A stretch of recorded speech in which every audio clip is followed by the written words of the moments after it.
Hello, everybody. Uh, Welcome to your next week here. Lesson scheduled for, as I look at my trusty calendar, the 15th of August. Okay, the 15th of August.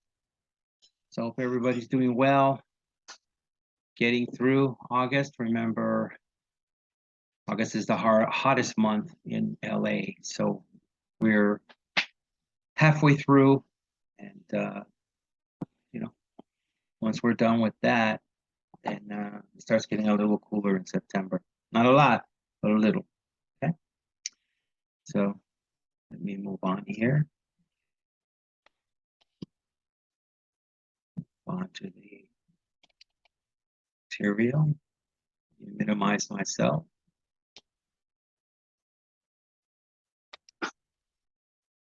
There we go.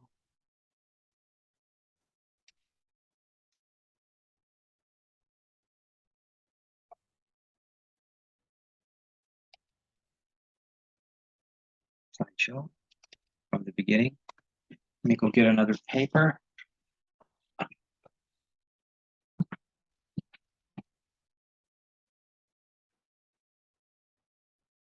Got the correct one now.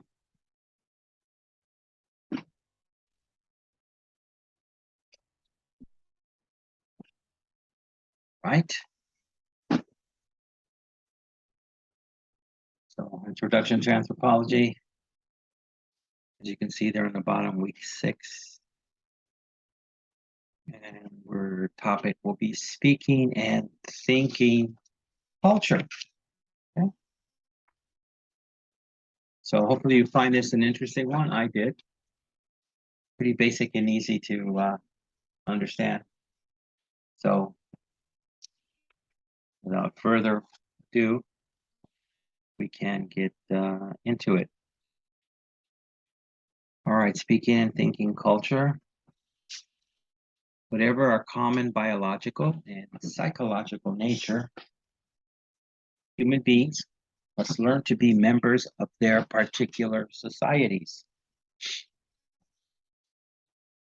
Their bodies and minds must be molded into the appropriate cognitive means thinking, so the appropriate cognitive way of your society's thinking, and effective and physical shapes for the local group. That part can be debated a little more.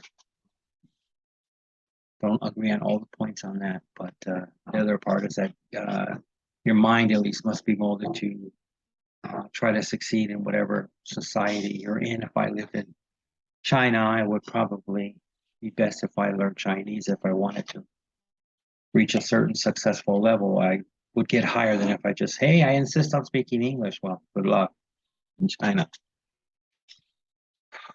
Cultural anthropologists, especially the American Culture and Personality School, have long had an interest in the minds of other peoples and in the processes by which they acquire their socially specific.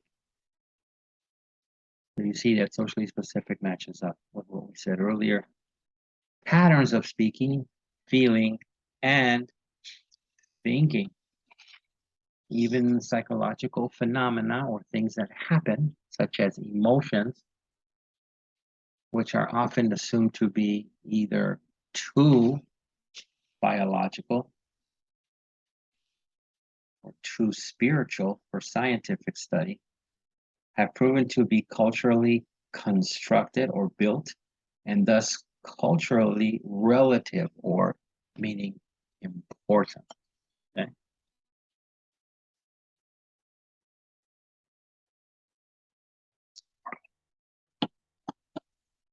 Okay.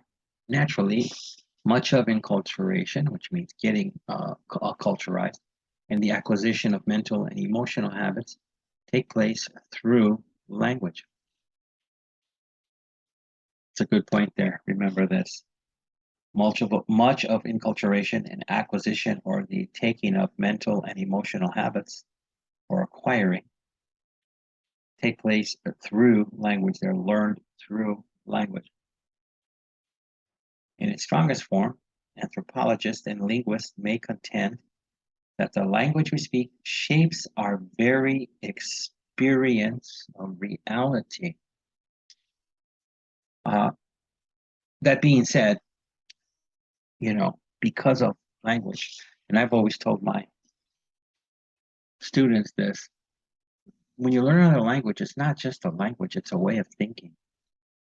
So I concur with this here. And different languages show you how different peoples look, let's say, at problems. They look at them a different way, right? And it can be reflective in the language. Okay. So don't forget that in its strongest form, okay?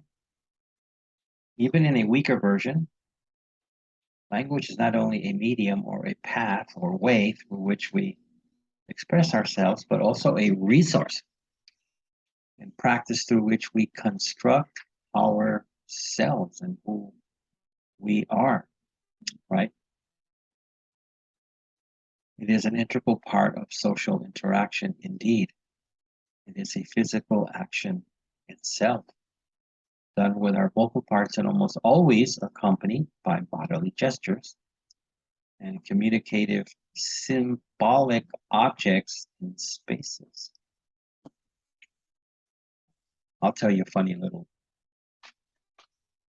story here talking about the languages involved in the acquisition of the culture that you take, and what have you. I was teaching a class before, and it was some little Korean girls. These were kids, and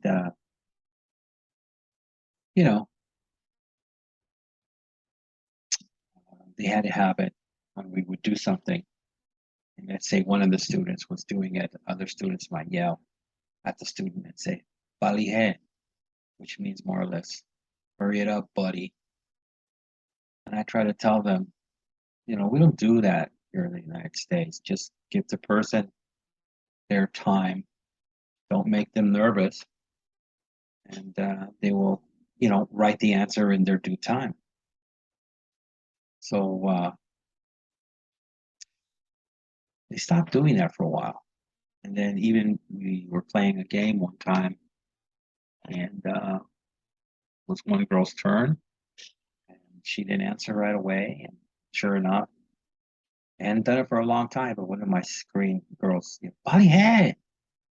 And I said, "Sweetie, I told you we don't do that in the class. We don't want to make the other kids nervous, and we have plenty of time. So there's really no reason that we have to say that we're not on a deadline." And she said, "I'm sorry, teacher, I'm Korean." So that's one funny little example there. She let me know.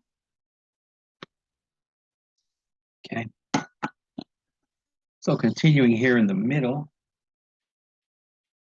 it is an integral or important part of our social interaction. Indeed, it is a physical action itself, done with our vocal parts and almost always accompanied by bodily gestures, or what is called body language. And communicative symbolic objects in spaces. Because these two issues are so crucial or important, anthropology has developed a sub or lower discipline to deal with one, linguistic anthropology, and a specialty of cultural anthropology, psychological anthropology, to deal with the other, with significant overlaps where they overlap each other and connections between them. So you'll see a lot of things are interconnected here, right? It doesn't really make it more tricky. It just shows you the kind of, it's kind of a yin yang kind of thing. They're just part of the same center, okay? Now, the anthropology of language. What is a weed, okay? So Temujin, don't be funny. I didn't say what is weed. I said what is a weed. which we know is a bad thing growing in your grass that nobody wants because it starts taking over and killing your grass or plants. So what is a weed?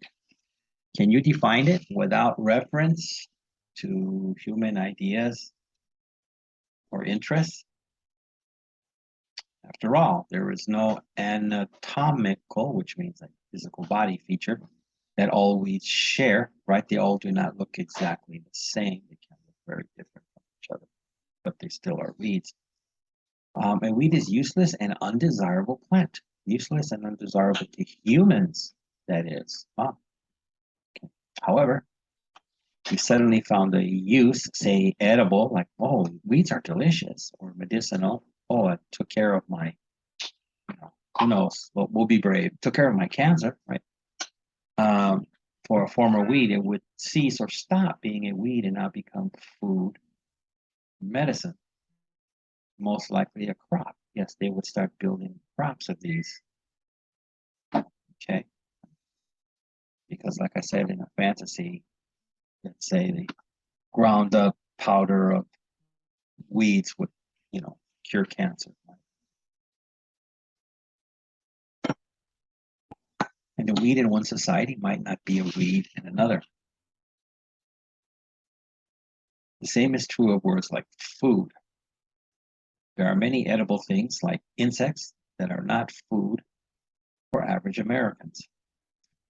The same goes for words like drug or crime or many others. I can tell you, let's say, well, I'll give you for me, a food example. We should try to relate things to me, and hopefully then you can relate it to yourself. Um, many years ago, I was in Bangkok, Thailand, and I came out of my hotel and wanted to go to Patunam Plaza. And, at that time, I had to walk under the freeway bridge, and then I got to the end of the street, and I had to like run in the middle of the street between cars and motorcycles, and it was quite dangerous. So anyway, as I was standing there in the heat, before I crossed, an old man in a bicycle came up to me, and I was very hungry at the time, and he had a big bamboo basket on the top of his bicycle, and I thought, oh my God, what kind of snacks are you going to have in here? Because he stopped and then looked at me and pointed to the basket, and then when he opened it, I'm like, could it be banana or fruits, rice ball? What could it be? Well, he brought the food of the local people there, and they were not the kind of satay that I thought about, like beef or chicken. They were all insects, centipede, potato bug, you name it. Was there a spider there? I don't know. But what was food for him was not food for me. I unfortunately was not brave enough to eat the insect satay. Maybe I made a mistake and I should have tried, but it just, at the time, it was not for me. Okay. So again, I'm just illustrating the same is true of words like food. What can be food for some might not be food for another. Okay. In the previous chapter we read last week, we ventured or traveled to learn and to think of a culture as a great category system, right? Category A, B, C, D, or animals, vegetables, minerals, right? Different categories. And we can now add that language is the most explicit verbal and written cultural category system. Okay, pay attention to this, folks. Hint, hint. Okay, I'll say it again. We can now add that a language. It's any language, your language. I don't know what my language is anymore, but is the most explicit verbal and written cultural category system. Okay. In fact, what we learned in the previous chapter is that societies possess, which means have or control, and employ, use diverse terminology for kin, genders, and races, naming not actual physical differences, but cultural ideas and interpretation of those differences. Okay, so I guess we kind of all know that basically that people say and use different words for different peoples and different things. To me, I'll tell you something for me, just an American point of view here. It's interesting that they use kin. I guess they're trying to use this scientifically, right? Which is kind of odd for me because traditionally, anybody from a big city in the United States, whether it's LA, Chicago, New York, Dallas, never use the word kin. Never. Family. Who are the people that traditionally have used the word kin? Country people. People from the forest, the mountain, the countryside. They would say, oh, these are my kin. And it's like kin. Oh, family? Yeah. But here, they're using that country word for scientific purposes. So to me, that's just an interesting thing I wanted to point out to you.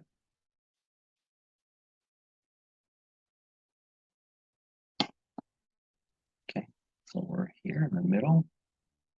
Likewise, people tend to think that language is primarily a tool for transmitting factual or propositional information, but not all possibly fairly little of language is propositional, that is consisting of true or false statements. Again, I don't completely agree with that. Depends who you are and if you're from a culture that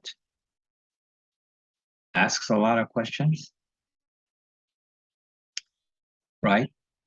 So if you're not, like, for example, I have a friend. He lives in the state of Washington, and he's from Alaska, and he was actually raised with Eskimos.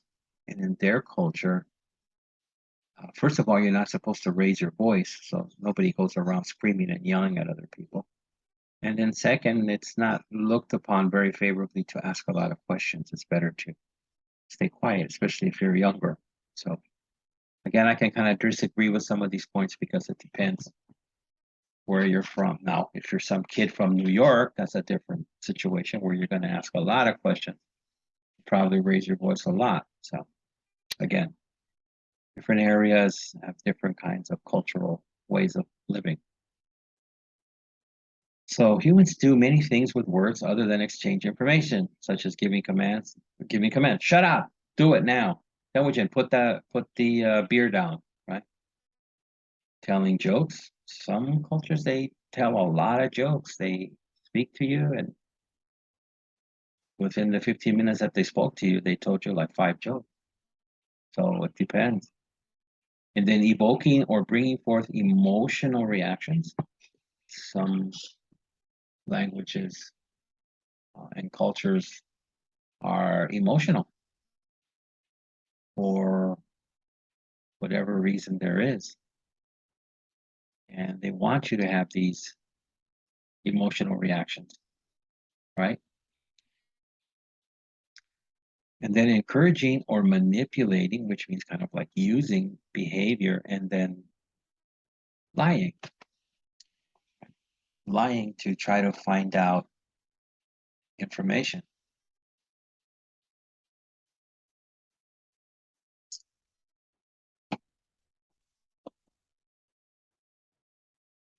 Okay, so far we've had a pretty interesting wrap here. Some of this stuff has been dry in the past a little, and it gets good, and it gets a little dry, and it gets in between. But this is kind of like changing and leading into different things. So this is a um, pretty good chapter. Okay. Now we're going to move into the structure of language. It is useful to think of a language as a nested set of rules. So rules is a good way to remember this, or more accurately, of skills. That is, higher and more complex linguistic practices built on lower and simpler ones. A competent member of society must master all of these skills. What's good now is as we get into this area of the structure of language, you're going to get some definite rules. And usually for students, that makes it easy to remember that kind of information when I put it on the test. I'm always trying to stay away from, when some scholars like to start using Latin, where American people don't even understand Latin unless you have medical training.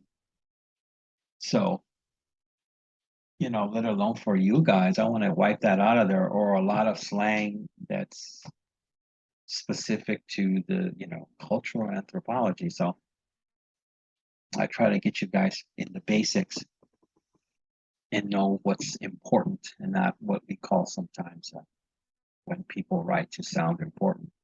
You write a lot of things that we call fluff, right?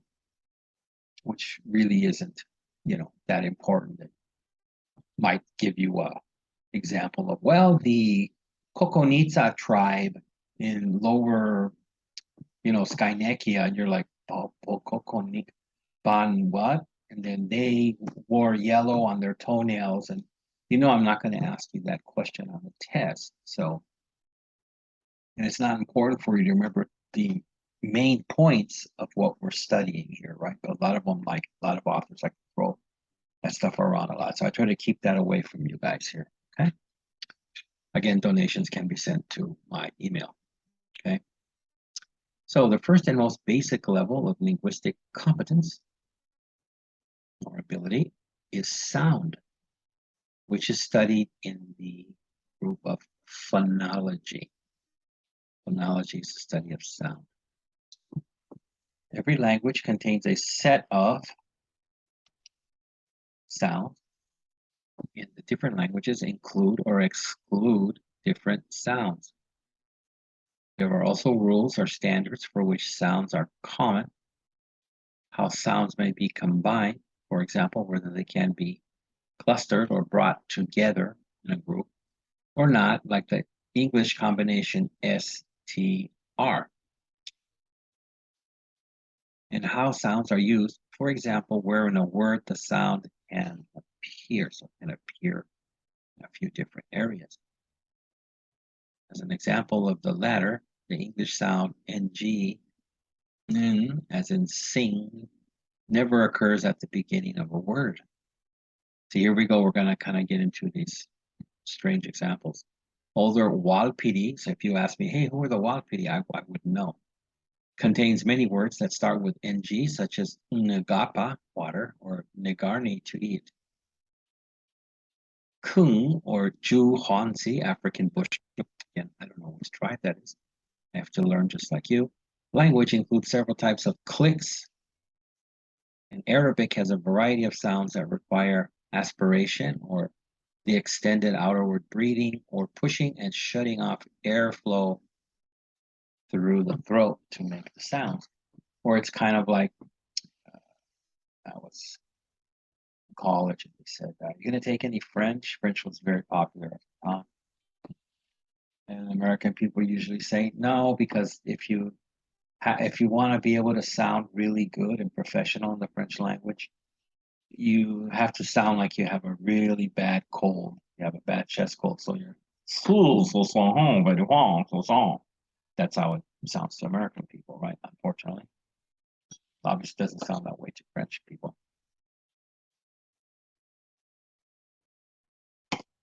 Next, sounds are aggregated or added together into words and other meaningful bits. Now you see, this might be a British person here because American person would say other meaningful pieces, but Brits like to use the word bits. That's something I can catch here. You just give me the name. I don't know if the person's American or British, but some of the words that they use to describe. Okay. So these bits, which is in the area of morphology and semantics. In English, words are constructed or built out of roots plus suffixes and prefixes. Stress or emphasis can also change the meaning of a word. Stress or emphasis can change the meaning of a word. Arabic words are constructed out of three-letter roots, which are transformed in various ways to create related words. The root K, T, B yields kitab, meaning book. Kataba, to write, or he wrote. Kitabat, writing. Katabat, clerks. So that's a completely different one at the end there, etc. etc. A number of languages like Mandarin use tone instead of stress to modify the meanings of words. And what I've heard from people who have studied Chinese, what usually makes them give up is that there's too many tones. And let's say the word's written a certain way, but you have to add the tones. Now it changes it every time. And it's too much to remember, at least for Western people.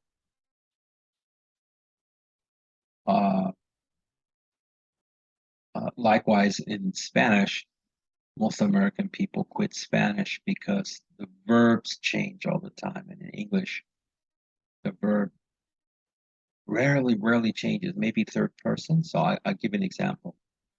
Like, let's say in the present tense, you have the verb walk, right? So English is really easy. I walk, you walk, he or she walks. That's the only change. You add an S. And then we goes back, we walk, like I walk, you walk, we walk, they walk. But Spanish, you got to change that verb a lot. And that's why a lot of American people give up. So yo camino, I walk, and then that means I, and then you, tú caminas, okay, that's your first change.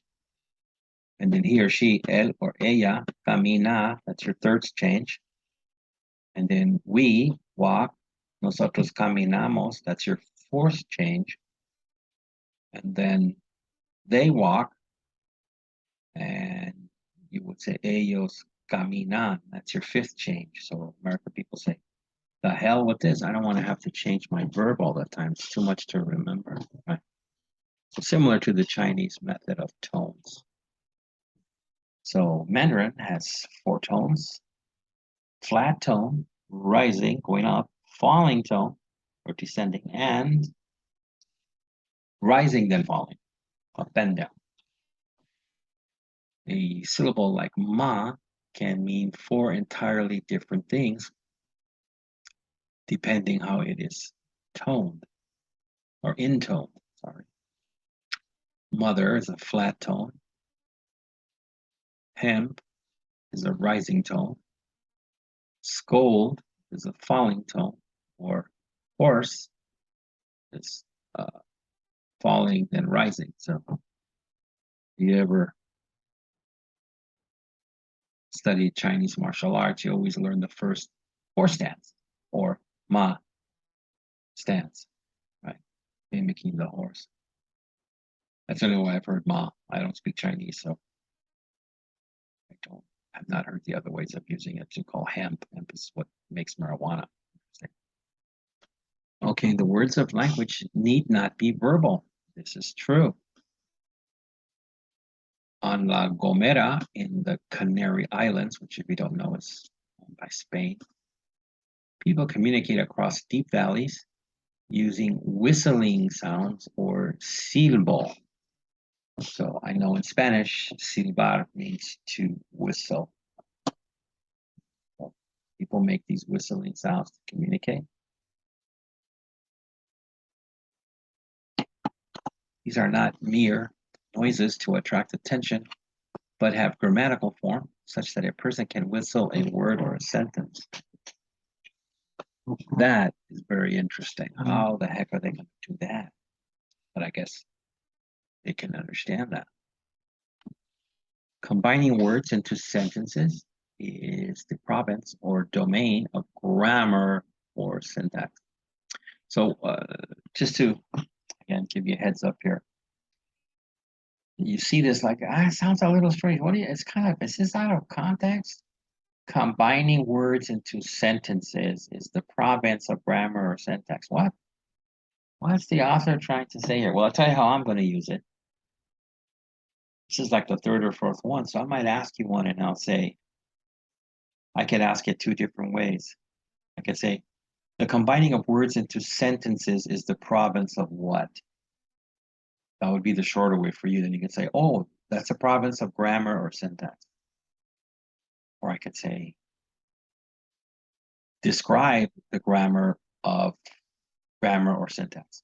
And then you would say, it is the combining of words into sentences, right? So I will not ask you all of these, but at least I'm going to ask you one. Maybe two, but at least one for sure, okay? Okay, so English and many languages use word order to determine the meaning of a sentence.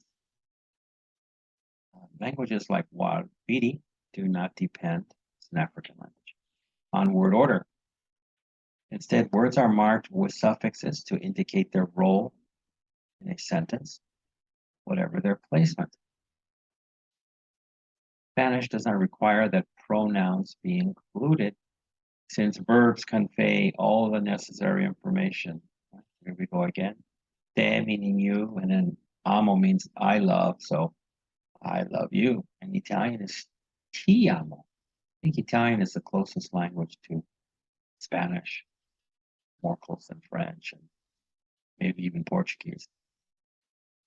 But as it says here, te amo, I love you, does not include the first person pronoun, right? So, but everybody knows it's one guy telling another, if you're listening, that he loves her, or it's you saying it, right? So everybody knows without the pronoun.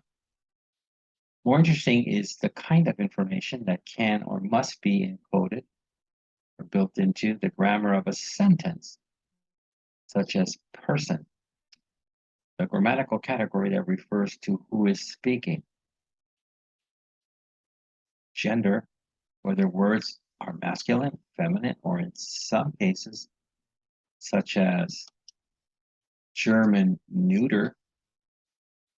Now we're throwing another language in there. And tense, time element. English speakers are familiar with past, present, and future tenses, right?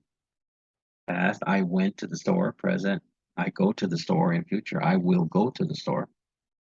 But Shoshone, a Native American language, grammar offers such tenses as the progressive for ongoing actions, continuative for repeated actions, resultative for actions that result from previous actions, completive finished actions with current effects, and expective actions that are expected to occur. Now, see all this, even for a person that's an English speaker, this sounds very confusing. So do not worry. This kind of stuff, I will not ask you a question. What are the continuative or the resultative, completive? Like, no, I won't do that to you. Okay? And again, it's just describing the Shoshone language, not the scope of what we're talking about. So I'm not trying to make you an expert in every field. So finally, a competent speaker must know how, among all the options in a language, to say the appropriate thing to the appropriate person in the appropriate situation, which is the concern of pragmatics or social linguistics. So again, I can give you a personal case here, personal experience. So again, being a competent speaker, must know how among all options in language to say the appropriate thing to the appropriate person. Okay? So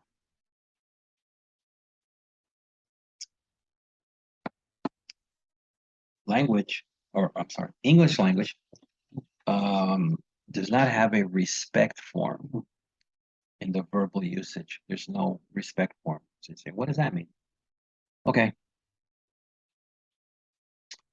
So, for example, Spanish does, and I found out that Korean does.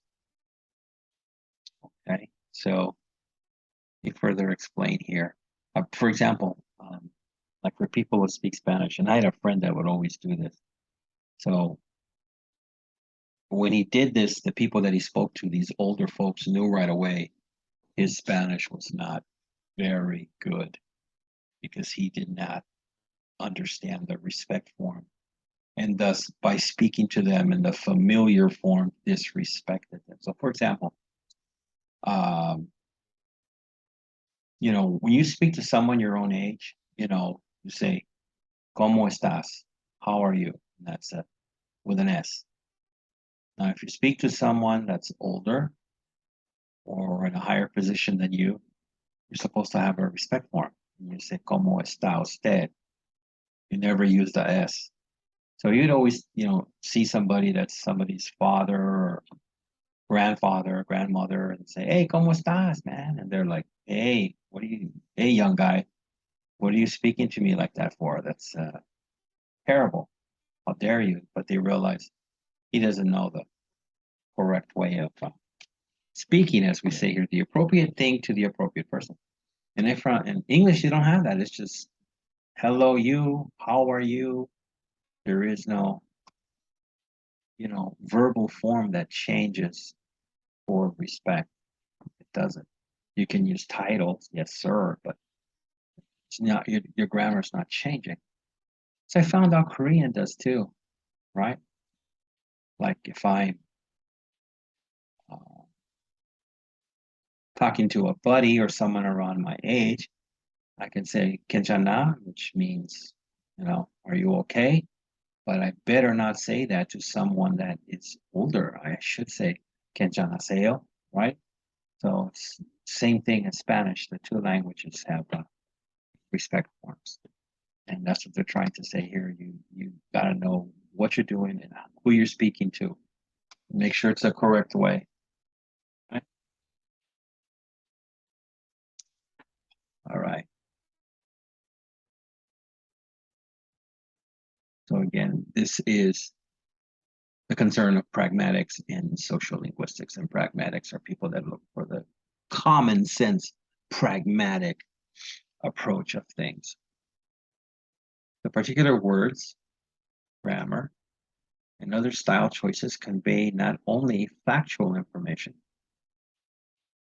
but also awareness of social relationships and one's position in social culture. Again, stating what I said about a respectful form and what we call a common form that you use amongst your friends and colleagues. And here we go. It's going to get into it here in the book. Not my example, but the book's example. One example of speech appropriateness is politeness or respect. You would not speak the same way to your boss or professor, your child, or your dog.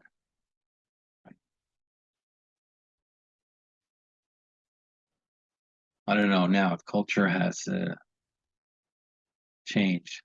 Uh, Maybe when I was younger, people were more respectful for their boss, but now I don't know. And then your child might not speak to you respectfully. When I was a kid, it was all yes, sir, no, sir.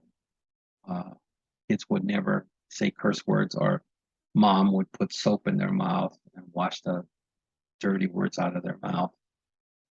Now kids say all kinds of bad things. Kids used to say, they would never say God damn it, right? So they would say gosh and golly and gee whiz.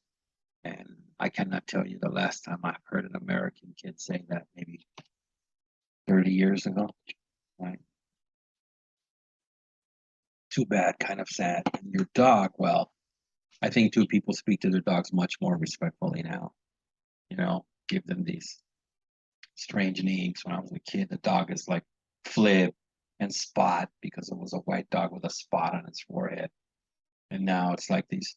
What's your dog's name? Elvis. Oh, oh, what's the other your cat name? Oh, that's Beyonce. Okay, so things have changed. There are also situation-specific ways of speaking, depending on what social scene you are participating in. Say classroom, boardroom, church, workplace, or date. I'll tell you one thing, definitely in the courtroom, if you disrespect, like the judge is talking and then wants you to answer, and you say, hey, man, don't push me on that issue, dude. The judge will tell you, you will address me as your honor, or I will throw out your case and you will go to jail. And you better call that person your honor. If you do not, you might like going to jail, right? And church, you're supposed to be respectful and call your pastor, or if it's a priest, father so and so. You just, if it's you know, Father Smith, you can't go up there and say, "Hey, Pete, I found out your name's Pete. How you doing, Pete?" Can't do that. They might kick you out of your church. Then on a date, you know, I had a friend one time. It was a bad first date, unfortunately. I guess it was a blind date. So he met her, and you always say your name's Barbara, my name's Victor. And he was talking to her. She wasn't doing too much talking. He found out soon. Why not? And then he says, hey, I just know your first name is Barbara. My name is Victor Jones. What's your last name? She said, I'm not having a good date, so let's just keep it on a first name basis. I only want to tell you my first name before I leave. So there's another situation. And an important way we can conceive or think about a society as a finite or a certain set, there's a limit, not infinite, but finite, whether that's 10 or 20 moves, I don't know. But a set of predictable scenes, things that we can predict, like the Subanoon drinking event. Okay, again, they're going to talk to you about some bizarre event from a culture we don't really know much about. And full of cultural competence or understanding means being able to identify the scene and display the right verbal and other skills. Again, what they're trying to say is if you grow up in this, whatever society this is, then you'll learn how to do this, right? So, for example, with my history with my Japanese and Korean students, I can always tell, like a new teacher that doesn't have any experience with Japanese people or Korean people on a social level, maybe only the classroom. So I can tell the first time if we all go out and eat, like I worked at one school I was teaching a night class. My Korean students love to go out and do a little pocha macha. So we'd go out, and then if the guy had no experience, let's say they ordered some soju or even a beer, one student would pour the beer in a glass for this new teacher, and the teacher would just take it and start drinking, not realizing that the Korean person is waiting for you, or the Japanese person, to then pour their beer in their glass for them as a sign of respect. So the American guy just starts, oh, thank you, starts drinking before anybody does a toast or anything, right? And there's worse stuff than that. I've been told that, for example, in a onsen, all the Japanese people know that before you jump into the nice hot onsen, you're supposed to take a shower and clean your body. But I've known some American guys that got thrown out of onsens in Japan when they just took off their clothes and jumped into the onsen with their dirty body. People had a fit. So you have to know these cultural and competence situations. And if you grow up in them, you definitely learn them. And they'll tell you that how people are different from other groups. Now we're going to move into linguistic relativity. So here we go. This is interesting stuff too. As we stop on the top here. A language is certainly more than a list of names or things. Correct. I told you it's a way of thinking. It's not just, well, in Spanish you say this, in English you say that. There's no other difference. No, that's not true. It is a constellation. Constellation, like a lot of stars. So there's a lot of lists here of concepts, categories, meanings, values, and practices. Yeah, this one's important here. The values that certain things are conveyed by certain groups in language for value. People can't catch those things. As philosophers, not philosophers, maybe I'm missing Middle Eastern food. I need a falafel. As philosophers have taught us, humans do not experience reality immediately, but always mediate, trying to understand through a lens of symbols and culture. Again, that's what philosophers, not palafis, put forth. Language is a substantial or large number or important component of the prescription of that lens. So putting these concepts together to grab meaning of yourself, your culture, or other people's, language is a very big part of that. That's what they're trying to say. Some cultural anthropologists, psychologists, kind of ready to change, and other social scientists have wondered if language does even more, perhaps. Edward Sapir, an anthropologist and student of Boas and Benjamin Lee Whorf, a linguist, proposed the linguistic relativity hypothesis, also known as the Sapir-Whorf hypothesis. That's pretty interesting how they put their name on it and then say, it's a hypothesis. Now, what kind is it? No, our names. We discovered it. We have to get our props, so to speak. They argued, in the words of Sapir, again, Edward Sapir, that humans, this is their argument, you might not agree with it, humans do not live in the objective world alone, nor alone in the world of social activity as ordinarily understood, but are very much at the mercy of the particular language which has become the medium of expression in their society.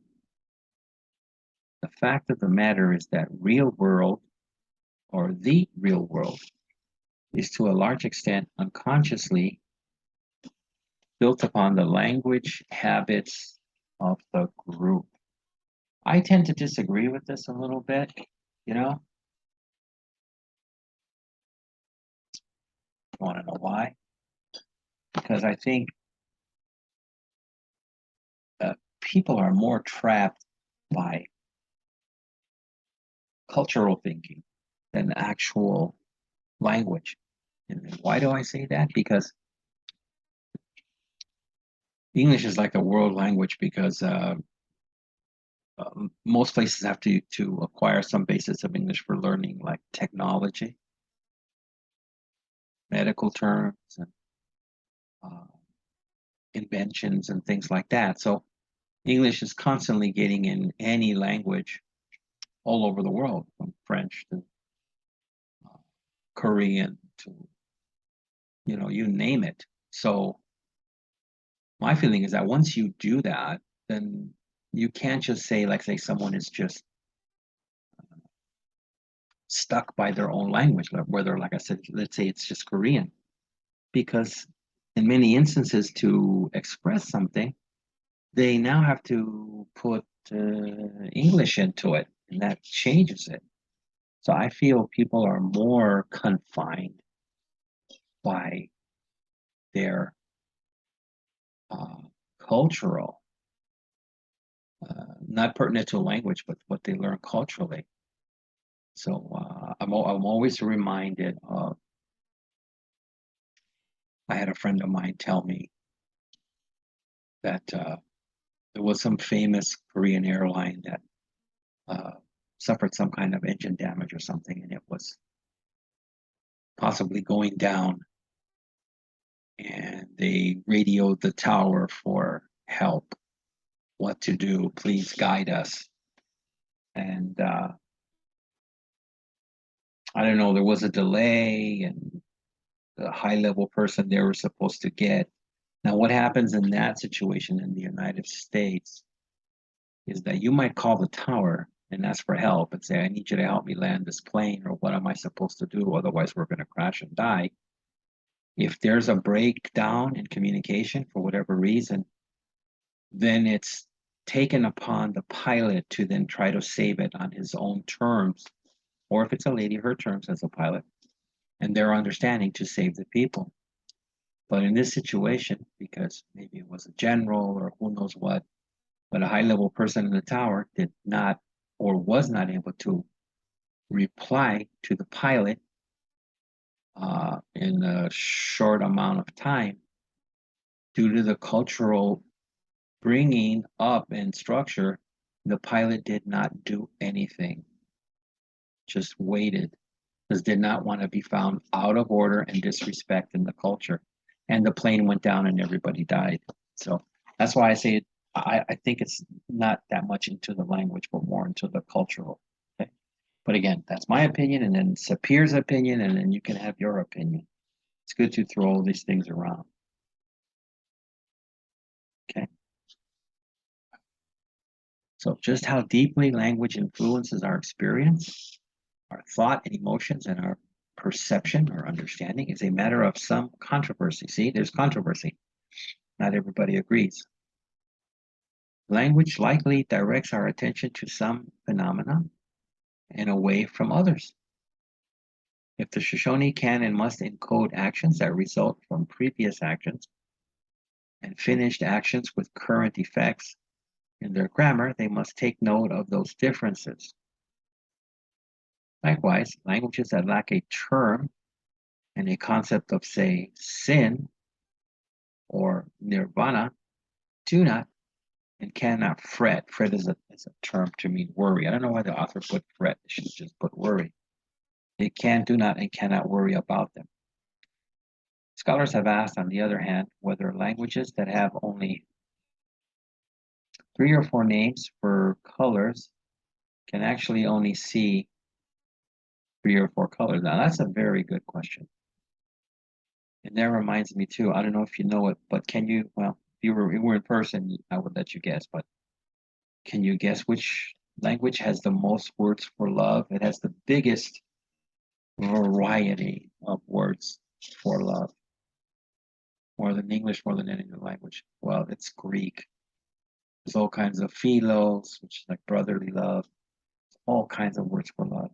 Just like it's not shocking, or it's an easy one to catch, which language has the most words for ice? You know, snow, Eskimo language, right?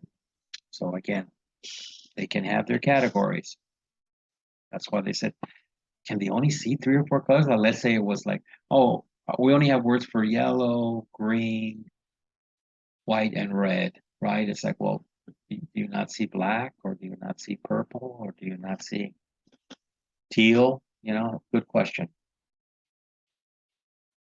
So, and here we have some more further work. Some fascinating work by psychologists has suggested that bilingual people who speak 2 languages Individuals think differently, even score differently on personality tests, depending on which language they are functioning in, I guess, at the time, what their brain is working in. This is from Richard Nesbitt, 2003, and The Geography of Thought. And it gives a wealth of data to indicate that Westerners and Asians literally do see the world differently, whether or not all of that difference is attributable or given to language. It could be other things. I think so. Okay. So let's move on to psychological anthropology. Questions of language, particularly in culture, generally almost necessarily lead us to questions of psychology and mind. Psychology, okay, coalesced as a science or came together earlier than anthropology and had a great influence on our discipline. The psychologist turned ethnologist Rivers opined in his 1924 book Social Organization, A History of Civilization, that the ultimate aim of all studies of mankind, whether historical or scientific, that is anthropological, is to reach explanation in terms of psychology. And no less a figure than Claude Levi-Strauss, one of the most important anthropologists in the 20th century, declared in his 1966 The Savage Mind that anthropology or ethnology is psychology. That's quite a claim. The relationship between anthropology and psychology can be traced to two sources. Hint, hint. First, like psychology, anthropology originated, as we understand now, the biological investigation of humanity. Second, psychology offered another promising explanation for human behavioral / cultural diversity, in addition to the purely physiological / racial explanation, which was done initially.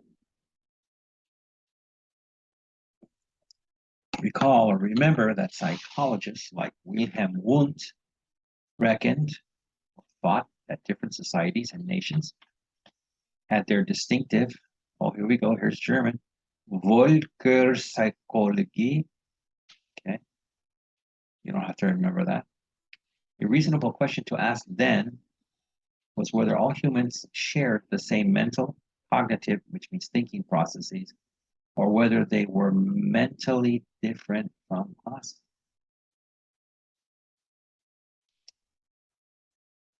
Okay, holding a position similar to Wundt, Adolf Bastian in the late 1800s posited that all humans possess the same basic elementary ideas. We'll skip the German. But these ideas were expressed diversely in place and time, giving rise to local folk ideas, or the material that ethnologists and folklorists collected. Underneath all this diversity, though, was a fundamental psychic unity of humanity. Bowles also made the claim, which became integral to cultural anthropology as early as 1901 in an essay titled The Mind of Primitive Man. He maintained that one of the chief aims of anthropology is the study of man, of the mind of man under the varying conditions of race and of environment. So 1901. And that the functions of the human mind are common to the whole of humanity. Points reiterated or said again in his 1910 article, Psychological Problems in Anthropology, and in his 1911 book, The Mind of Primitive Man. Okay, folks, just to let you know, I think this is the last part of the reading here. Yay. Okay. Or could I be tricking you? I don't know. You trust me? But as you see here, like I tell you, sometimes I don't agree. Not everyone. Sigmund Freud believed that all human minds contain two mental processes, a rational one and an irrational one. And that the primitive peoples, along with neurotics, people who are nervous, are worrying all the time, children and dreamers primarily inhabited the irrational mind. At the far extreme of the primitive mentality scale was Lucien Levy-Bruhl, whose 1910 How Natives Think claimed a radical break between primitive and modern thought, with primitive people unable to think logically or to maintain the separation between objects or between objects and themselves. That is, for example, primitive people believed that a tree could be or become a person, that a wafer, like a cracker, could be flesh at the same time. At best, though, as Levy-Bruhl later conceded, logical and non-logical thinking coexisted in the minds of all humans. Since many modern people continue to hold ideas that can only be described as mystical or magical or non-logical. So let me test what I said. Is this actually the end of the reading, or do we have 10 more pages? My God. What's going to be the truth? Oh, we're to the question. So it is the end of it. Thank God. I know people like Tim Woodgen are maybe tall. We're going to start getting angry. Right? No more reading. No more. I'm going to send a teacher to Mongolia on a one-way ticket. Cannot return in the winter. Okay. So let me get into these.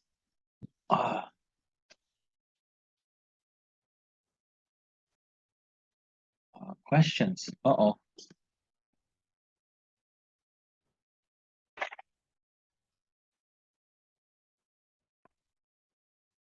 These are not the questions that you need. Okay.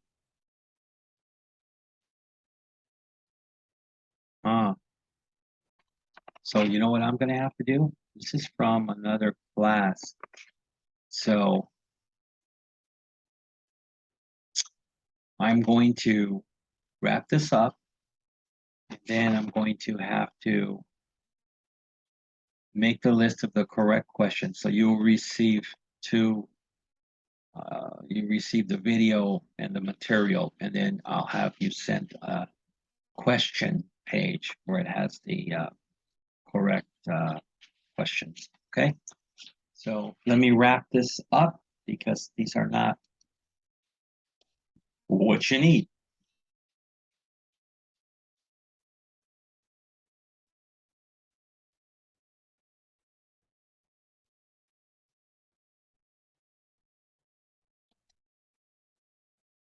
Okay, let me close this.